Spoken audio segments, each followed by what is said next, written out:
Welcome to the Living a Nordic Life podcast, where we explore a simpler, cosier and more intentional life the Nordic way.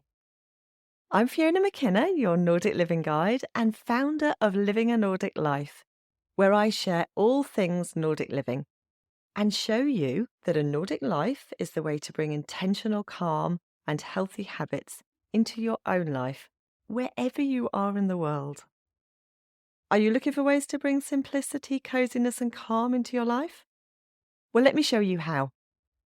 Visit the Living a Nordic Life website to explore how I can help you on your journey to simple, healthy and happy calm, the Nordic way. You can subscribe to the podcast right here. And if you want regular inspirational emails sent with love from Norway and straight to your inbox, don't forget to subscribe to the Living a Nordic Life newsletters. And so now let's dive into our episode. Hello and welcome to How to Greet Spring Like a Norwegian. It's true that winter is a really well-loved season in the Nordic region. Lots of people ski, they ice skate, and they take part in countless winter sports. Everybody seems to have a favourite winter sport. You have to have, otherwise you'd be inside for 6 months of the year. And all of these winter sports require being outdoors in every weather. Having said that, after months of cold and snow and ice, we're all really looking forward to the start of spring and the green leaves and the flowers that accompany it. Sometimes here, spring doesn't start until May, in fact, quite frequently. And when we've had a lot of snow and it's been pushed off the sides of the roads and pushed away from the car parks, mostly, we lose a few parking spaces because the snow has to be piled up somewhere. And you might get piles of snow that are 6 or 8 feet high, and that takes a long time to melt. So even though the snow elsewhere on the fields and the roads might have melted, we still have these piles, so we're all kind of looking forward to that going. But the moment that we have a little bit of sun and blue sky, it seems like the whole of Norway is out in it. It really brings people out. They're all topping up their vitamin D levels and enjoying this sudden explosion of spring flowers and green shoots on the trees, because it suddenly happens overnight, or it feels like that. Oh, spring and summer are very fast. And it's lovely to get out and soak up some of that sun. It feels a little bit different in the spring. You get sun in the winter, but it's weak. When you get spring sun, you suddenly feel that warmth on you, on your face or on your back, and you're drawn to that. And we can all live a little like Norwegians, can't we? And make the most of every passing season. We really should be doing that. They all have something wonderful. And spring is no exception to the rule. With its gentle transition from winter, it's a really lovely season to stop and enjoy. So how do we enjoy spring like we're Nordic? I'm going to give you some ideas. Grab those last few days of winter. That seems really contradictory, doesn't it? Why would you want to do that if you're looking forward to spring? But winter's not going to be back for months and months, maybe 8 months, maybe longer for you, 10 months perhaps if you have a short winter. So why not try to make the most of what is left? Then when winter does come around again, you're not going to dread it quite so much. Or maybe you love winter and you really want to say goodbye to it. But this is a nice way to say goodbye to winter without feeling like, thank goodness it's gone. You can start to look forward to it. Maybe not yet, let's get through summer and autumn first and the spring. But get outside and breathe in some of that crisp winter air. There's still a little bit of it left. Feel the first frost beneath your feet. And really relish the warmer times that are to come. Say goodbye to winter. Enjoy those last few things, knowing that you're not going to see it again for a while. Go to the hytte, the cabin. You might not have a cabin, but here in Norway, lots of people have cabins. About 25% of the population. That's a lot, isn't it? And lots of them are passed down through families as well, or they're in family areas. So people might not necessarily live there anymore in that region, but their hytte will be there. And it's something that everybody does together as a family group. It's a great place to get together with everybody in the family. Not just, one or two people, but everyone will go. And there's a tradition of cabin owners heading out at Easter, which is the first spring holiday we have here.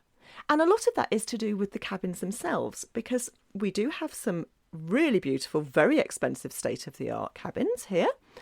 But a lot of the old traditional cabins do not have electricity, and they don't have running water. They might not have sewage either. In fact, that's quite common for you to have an outside toilet in a little wooden house. They're really pretty, but, it's not inside.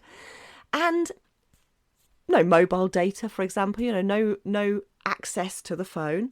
So really no kind of mod cons. And do you really want to be there in minus 20 degrees centigrade when you don't have any heating? Some people will, but a lot of people close up their cabins until the spring. So this is the time when you would go. And they relish that chance to disconnect and get back to simple pleasures. After all the excesses of Christmas and, that lead up to that season, it's nice to just have those kind of simple pleasures. So you could do something similar and make the spring a time to relax and slow down, even if it's only for a couple of days. You're doing something that is very much like a hytte tour, a cabin trip. You could get outside at the first sign of spring. And we should all be doing this for our mental health. It's really good for us to get outside every day if we possibly can, or at least put aside one day a week when you're out. But just a few minutes outside can lighten up your mood considerably. And minor worries are blown away on the light spring breeze. When you're out in nature, bigger worries seem smaller and the world is a brighter, more positive place. And if you were here in Norway, you would see that at the first signs of spring, everybody is outside. They really want to make the most of it, and there's a lightness of mood that's contagious. You could light a campfire. While you're out, get outside, light a campfire. If you're allowed to, that is, make sure that you check that first. In Norway, we have campfire rules that say we can light a campfire until the end of April. So we have a ban on campfires from the end of April until about the middle of September, because we have a lot of forest fires here, and if things catch fire, they burn under the ground, and they can do that for several days at least, a week. It takes a lot to put it out. But over the winter, we are allowed to light campfires. So a lot of people like to go out and make the most of those last few weeks to cook in the wild. And it could be something really simple. It could just be hot dogs or pinebrød, which is like a dough that you wrap around a stick. It's very rustic. And we eat that a lot, actually, at events and things like that. It's always something really fun for the kids to do. But you wrap the dough around a stick in a sort of sausage, and then you cook it on the fire. I have to say, it's usually burnt on the outside and raw in the middle, so you don't want to eat too much of it. But it's a fun thing to do. You could barbecue something. And you don't need to be out in the wild to cook outside. If you have an outdoor barbecue or a grill, it's a great time to mark the season with that first barbecue, and that is something that we do here. Everybody's talking about their first barbecue.